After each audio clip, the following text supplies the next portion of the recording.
విజయశాంతిల వ్యవహారంపై ప్రభుత్వ సంచలన నిర్ణయం. ఇది ప్రస్తుతం ఆంధ్రప్రదేశ్లో హాట్ టాపిక్గా మారినటువంటి అంశం. మరి విజయశాంతిల వ్యవహారం అంటే ప్రత్యేకంగా చెప్పక్కర్లేదు. వారం రోజులుగా కూడా ఆంధ్రప్రదేశ్లో ఏ నోట విన్నా కూడా ఇదే చర్చగా మారినటువంటి పరిస్థితి. అయితే ఇందులో వాళ్ళ వ్యక్తిగతమైనటువంటి అంశాలు అనేకం ఉన్నాయి. కానీ ఈ రోజున ఈ వ్యవహారం పైన విజయశాంతిలు అంటే విజయసాయిరెడ్డి, రాజ్యసభ సభ్యుడు, వైసీపీ కీలక నేత విజయసాయిరెడ్డి, అలాగే దేవాదాయ శాఖ అసిస్టెంట్ కమిషనర్గా ఉంటూ ప్రస్తుతం సస్పెన్షన్ పై ఉన్నటువంటి అధికారిని శాంతి ఎవరైతే ఉన్నారో వీళ్ళ వ్యవహారం పైన ప్రభుత్వం కూడా ఈ రోజున ఒక కీలకమైనటువంటి నిర్ణయం తీసుకుంది. అది ప్రస్తుతం సంచలనంగా కూడా మారినటువంటి పరిస్థితి. మరి ఏమిటి ఆ నిర్ణయం చూస్తే, ఈ రోజున ఈ వ్యవహారం పైన ప్రభుత్వం ఒక 3 మెన్ కమిటీని కూడా ఏర్పాటు చేసింది.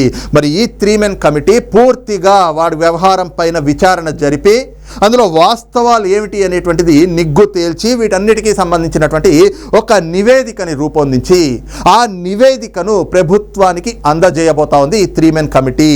ఆ నివేదిక అందిన తర్వాత ఖచ్చితంగా ఇందులో జరిగినటువంటి వ్యవహారాలపైన, ఈ వ్యవహారం పైన ప్రభుత్వం కూడా ఒక కఠినమైనటువంటి చర్యలు తీసుకుంటాము అంటూ కూడా ఈ రోజున ప్రకటించింది. మరి ఏమిటి ఆ 3 మెన్ కమిటీ జరపబోయేటువంటి విచారణ? ఇదేమైనా కూడా శాంతి ఆ అధికారిని ఎవరైతే ఉన్నారో ఆమె భర్త ఫిర్యాదు రూపంలో చేసినటువంటి ఆ ఫిర్యాదు ఏదైతే ఉందో దాని మీద విచారణ జరపబోతా ఉన్నారా? అంటే ఇదేమైనా విజయసాయిరెడ్డి, అలాగే శాంతి, సుభాష్ రెడ్డి, అలాగే మదన్ మోహన్ వీళ్ళకి సంబంధించినటువంటి వ్యక్తిగత వ్యవహారం ఉందో ఆ విషయం పైన విచారణ జరగబోతా ఉందా అంటే ప్రభుత్వం ఎక్కడా కూడా ఎవరి వ్యక్తిగత జీవితాలకు సంబంధించి ఆ అంశాల్లో జోక్యం చేసుకోవడం లేదు.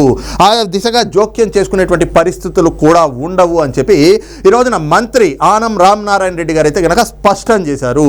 మరి ఏమిటి 3 మెన్ కమిటీ జరపబోయేటువంటి విచారణ అనేటువంటిది కూడా చూస్తే, ఏదైతే ఈ రోజున ఈ వ్యవహారంలో కీలకమైనటువంటి వ్యక్తి ఎవరు అని మనం చెప్పుకోవాలి అంటే దేవాదాయ శాఖ అసిస్టెంట్ కమిషనర్, ప్రస్తుతం సస్పెన్షన్లో ఉన్నటువంటి అధికారిని శాంతి. మరి ఆవిడ్ని కూటమి ప్రభుత్వం అధికారంలోకి వచ్చాక ప్రాథమికమైనటువంటి నివేదికలు అన్నీ తెప్పించుకుని ఆ క్రమంలోనే ఆవిడ్ని జూన్ 12వ తారీఖున ప్రభుత్వం ఏర్పడినాక ఆవిడ పైన ఆ గతంలో వచ్చినటువంటి అవినీతి ఆరోపణలు కావచ్చు, అవినీతి అక్రమాలకు సంబంధించి ఆవిడ పైన ఏ రకమైనటువంటి నివేదికలు ఉన్నాయి అనేటువంటిది పూర్తి స్థాయిలో విచారణ జరిపి ఒక నివేదిక వచ్చిన తర్వాత దీనిపైన వచ్చినటువంటి ప్రాథమికమైనటువంటి నివేదిక నేపథ్యంలో ఆవిడ నిజంగానే అవినీతి అక్రమాలకి పాల్పడ్డారు అనేటువంటి ఉద్దేశంతో ప్రభుత్వం కూడా ఈ నెల అంటే జూలై 2వ తారీఖున ఆవిడ్ని అయితే గనక సస్పెన్షన్కి గురి చేసినటువంటి పరిస్థితి. ప్రస్తుతం ఆవిడ సస్పెన్షన్కి గురై సస్పెన్షన్లో ఉన్నారు. అయితే ఇప్పుడు కూటమి ప్రభుత్వం ఆమె వ్యవహారం పైన, విజయసాయిరెడ్డి గారి వ్యవహారం పైన, సుభాష్ రెడ్డి వ్యవహారం పైన కూడా 3 మెన్ కమిటీని అయితే గనక నియమించింది. ప్రధానంగా చూస్తే శాంతి అనేటువంటి అధికారిని 6 దేవాలయాల్లో ఆవిడ అసిస్టెంట్ కమిషనర్గా విధులు నిర్వహించారు. ఆవిడ 4 ఏళ్ల కాలంలో అనేక అవినీతి అక్రమాలకు సంబంధించినటువంటి ఆరోపణలు మూటగట్టుకున్నారు. అసలు ఈ 4 ఏళ్లలో 4 ఏళ్ల సర్వీసులో ఈ స్థాయిలో అవినీతి చేసినటువంటి ఆరోపణలు ఎదుర్కొంటున్నటువంటి అధికారులు ఎవరైనా ఉన్నారా అంటే ఇప్పటి వరకు ఉండకపోవచ్చు.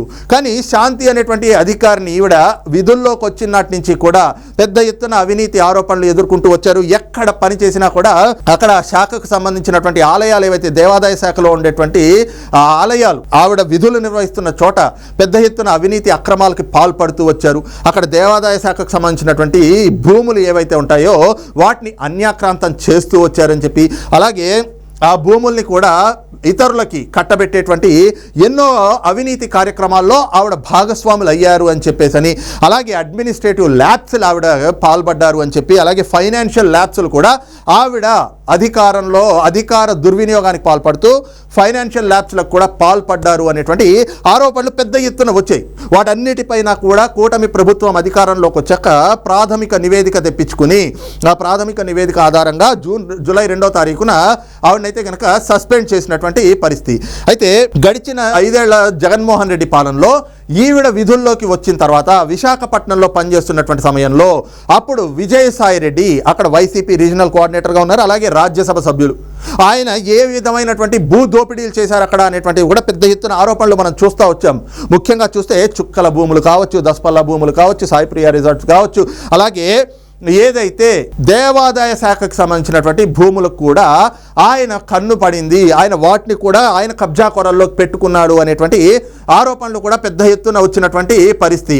అయితే ఆ దేవాదాయ శాఖకు సంబంధించినటువంటి భూములన్నీ కూడా విజయసాయిరెడ్డి కొట్టేయడానికి పూర్తి స్థాయి సహకారాన్ని అందించింది ఈ శాంతి అనేటువంటి అధికారిని అనేటువంటి ఆరోపణలు కూడా ప్రస్తుతం ఉన్నాయి. ప్రధానంగా చూస్తే భూములు విజయసాయిరెడ్డికి ఆయన బినామీల పేరు మీదకి బదిలీ చేయడంలో కూడా ఈ శాంతి అనేటువంటి అధికారిని కీలక పాత్ర పోషించారు. అలాగే ఆ భూములకు సంబంధించి ఎన్ఓసీలు ఇచ్చేయడానికి కూడా ఆవిడ తనకున్నటువంటి అధికార దుర్వినియోగానికి పాల్పడ్డారు అనేటువంటి ఆరోపణలు కూడా ఉన్నాయి. ప్రధానంగా ఈ విషయంలో చూస్తే సుభాష్ రెడ్డి ఎవరైతే గనక రెవెన్యూకి సంబంధించి జీపీగా అంటే గవర్నమెంట్ ప్లీడర్గా పనిచేసినటువంటి సుభాష్ రెడ్డి, ఆయన న్యాయపరమైనటువంటి సూచనలు సలహాలు ఇవ్వటం, ఆ భూములు ఏ భూములు కబ్జా చేయాలి అని చెప్పి విజయసాయిరెడ్డి అనుకుంటా ఉన్నాడో ఆ భూములకు సంబంధించినటువంటి వివరాలన్నీ కూడా అటు అధికారంగా అంటే దేవాదాయ శాఖలో ఉన్నటువంటి అధికారినిగా శాంతి, అలాగే ఏదైతే కనుక గవర్నమెంట్ ప్లీడర్గా ఉండి న్యాయపరమైనటువంటి అంశాలు ఏ రకమైనటువంటి ఇబ్బందులు వస్తాయో వాటన్నిటిని ఏ విధంగా అధిగమించవచ్చు అనేటువంటి అన్నీ కూడా సలహాలు సూచనలు ఇచ్చేటువంటిది సుభాష్ రెడ్డి. అందుకే వీళ్ళ ముగ్గురు కూడా సాయి ప్రియ రిసార్ట్స్లో రెగ్యులర్గా కలుస్తూ ఉండేవాళ్ళమని చెప్పి తాజాగా ఏదైతే సుభాష్ రెడ్డికి సంబంధించినటువంటి ఒక ఆడియో లీక్ కూడా వచ్చింది. ఆడియో లీక్ కూడా ఆయన చెప్పాడు, నాకు మేడంని అంటే ఎవరు శాంతి అనేటువంటి అధికారిని పరిచయం చేసింది విజయసాయిరెడ్డి. ఆ సాయి ప్రియ రిసార్ట్లోనే ఆయన పరిచయం చేశాడు. మేము రెగ్యులర్గా అక్కడే కలుస్తూ ఉండేవాళ్ళం. ఎందుకు కలిసేవాళ్ళు, దేని గురించి కలిసేవాళ్ళు, ఇవే ఏవైతే దేవాదాయ శాఖకు సంబంధించినటువంటి భూములు విజయసాయిరెడ్డి కొట్టేయాలి అనుకుంటా ఉన్నాడో మరి వాటిలో ఉండేటువంటి చిక్కులు ఏమిటి, ఆ పీఠముళ్ళు ఏమిటి, వాటన్నిటినీ కూడా ఏ విధంగా విప్పదీయాలి, అలాంటి చిక్కులన్నింటినీ కూడా ఏ విధంగా తీసి సరిచేసి ఆ భూములు విజయసాయిరెడ్డి కట్టబెట్టాలి అనేటువంటి వాటికి న్యాయపరమైనటువంటి అంశాలకు సంబంధించి అన్ని సలహాలు సూచనలు సుభాష్ రెడ్డి గవర్నమెంట్ లీడర్గా ఉన్నాడు కాబట్టి ఆయన ఇస్తూ ఉండేవాడు. అలాగే అధికారం ఏదైతే దేవాదాయ శాఖలో అధికారినిగా ఉన్నటువంటి శాంతి అనేటువంటి అధికారిని అవన్నీ కూడా క్లియర్ అప్ చేస్తూ వాటికి ఉన్నటువంటి డిస్ప్యూట్స్ అన్నీ కూడా క్లియర్ చేస్తూ ఆ భూములన్నీ విజయసాయిరెడ్డికి అంటే ఆయన కట్టబెట్టేటువంటి వాటిలో ఎంతగానో చురుగ్గా పాల్గొన్నారు. అందుకే ఏదైతే గనక విజయవాడకి విజయసాయిరెడ్డిని వైజాగ్కి అంటే ఉత్తరాంధ్ర రీజనల్ కోఆర్డినేటర్గా తీసేసి ఆయన మళ్ళీ ఇక్కడికి తీసుకొచ్చేసిన తర్వాత తాడేపల్లికి పిలిచిన తర్వాత వెంటనే శాంతి అనేటువంటి అధికారిని కూడా ట్రాన్స్ఫర్ అయి విజయవాడకు వచ్చేసారు. ఎలాగొచ్చారు అంటే ఇందులో కూడా విజయసాయిరెడ్డి పాత్రే. ఆయనే తనకున్న ఆ రోజున అధికార పార్టీ కాబట్టి ఆయన రాజ్యసభ సభ్యుడిగా ఉండి ఆయన ఇన్ఫ్లుయెన్స్ చేసి ఆవిడ్ని విశాఖపట్నం నుంచి ఇక్కడికి తీసుకొచ్చారు అనేటువంటి ఆరోపణలు కూడా ఉన్నాయి. ఇకపోతే గడిచిన 4 ఏళ్లు కూడా ఈ శాంతి అనేటువంటి అధికారిని పైన ఎన్ని అవినీతి ఆరోపణలు వచ్చినా, ఎన్ని అక్రమాలకు పాల్పడ్డారనేటువంటి ఆరోపణలు వచ్చినా, అడ్మినిస్ట్రేటివ్ ల్యాబ్స్లు ఉన్నా, ఫైనాన్షియల్ ల్యాబ్స్లు ఉన్నాయనేటువంటి ఆరోపణలు వచ్చినా కూడా అటు విజయసాయిరెడ్డి ఇటు సుభాష్ రెడ్డి వీళ్ళిద్దరే ఆవిడ్ని కాపాడుకుంటూ వచ్చారు అనేటువంటి కొన్ని ఆరోపణలు కూడా వచ్చినటువంటి పరిస్థితి.